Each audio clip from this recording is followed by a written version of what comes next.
Shabbat Shalom, everyone. Good Shabbos. Our Torah portion for this Shabbat is called Chayei Sarah, which means the life of Sarah. But as we read the opening verses, we discover right away that this is not about the life of Sarah. This is actually about the death of Sarah. But actually, it's a celebration of the life of Sarah. This is the third in a series of Torah portions about the saga of Abraham and Sarah and their journey to the land that God would show them. We learn that Sarah lives to be 127 years old when she dies. However, the way that's presented in the Torah, it's 100 years plus 20 years plus 7 years. That's how 127 is presented. And commentators say that that is because Sarah's life was not only long as far as quantity, but also quality, that she lived those years. She made every day count.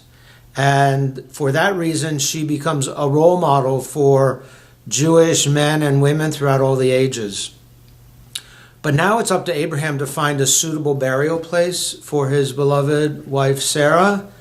And they are living at that point in Hebron, the ancient holy city of Hebron, and they are resident aliens. So they own nothing, they own no land, they are strangers in a strange place, even though this was the land that they were promised. And therefore Abraham goes to Ephron the Hittite, and he says to him, "My dear wife has died," and he says he is so sorry to hear that, and obvious whatever Abraham needs, that he would be there for him. Whatever he wants as far as a burial site, it would be available to him. And Abraham insists that no, he would want to pay for this. He wouldn't want to buy this burial plot. And it goes back and forth and back and forth. And finally, they agree on a price, which is 400 shekels of silver, which is a huge price. Actually, it's been calculated that the burial site of the cave of Machpelah and the land around it was probably worth, at that time, 17 shekels of silver. So Abraham way overpays, but he does that intentionally.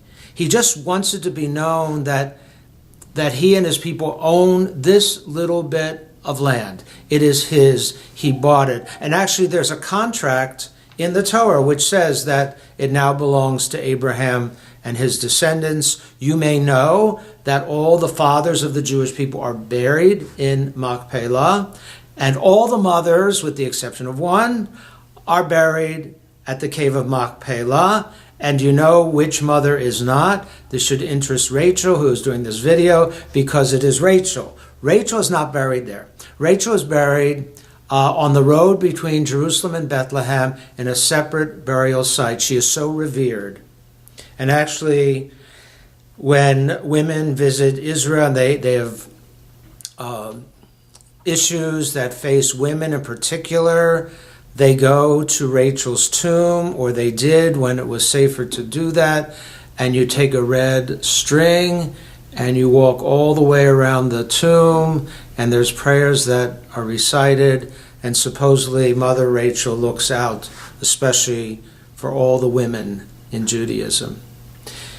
One could ask, if God promises the land of Israel to Abraham and his descendants and Sarah's descendants to the end of time, how come they have to buy it? And basically, there's a great message in that yes, the dream is the entire entity, but you have to acquire the dream step by step, piece by piece, whether that's your own personal dream, something you want to do, something you want to accomplish. It can't be done overnight. Sometimes you have to take baby steps to reach that goal. And so it is. I'm standing in front of the giving tree. These are going to be gift packages for those in need in our community during the holiday season. And then we're going to also, before that, have a Thanksgiving food drive. And you could ask, so if we provide one dinner for a needy family, if we provide some gifts for a family and their children, what difference does that really make regarding all the poor and the needy and the underserved members of our community? There's just so much there, so much to do, but you have to tell yourself, if you can do like one little thing, well, that's one more thing that's done. Like this family would like a Walmart gift card so they can buy a couple winter coats for their children. And the same with bringing in turkeys or bringing in food items. It will make that one day, that one event, more beautiful. And if everyone does a little bit, if everyone does their part, then we approach truly making this an ideal kind of a world, and we desperately need that. So Chayei Sarah, Sarah lives on, and she lives on every time we do something good and meaningful and worthwhile, then Sarah lives on. That's why it's called Chayei Sarah. This Friday, we have a Tat Shabbat at 6 p.m., followed by a dinner and followed by a 7:30 service in the sanctuary, which honors our veterans. And we hope you'll be with us. Kol Emanuel will be with us. They'll be singing as well.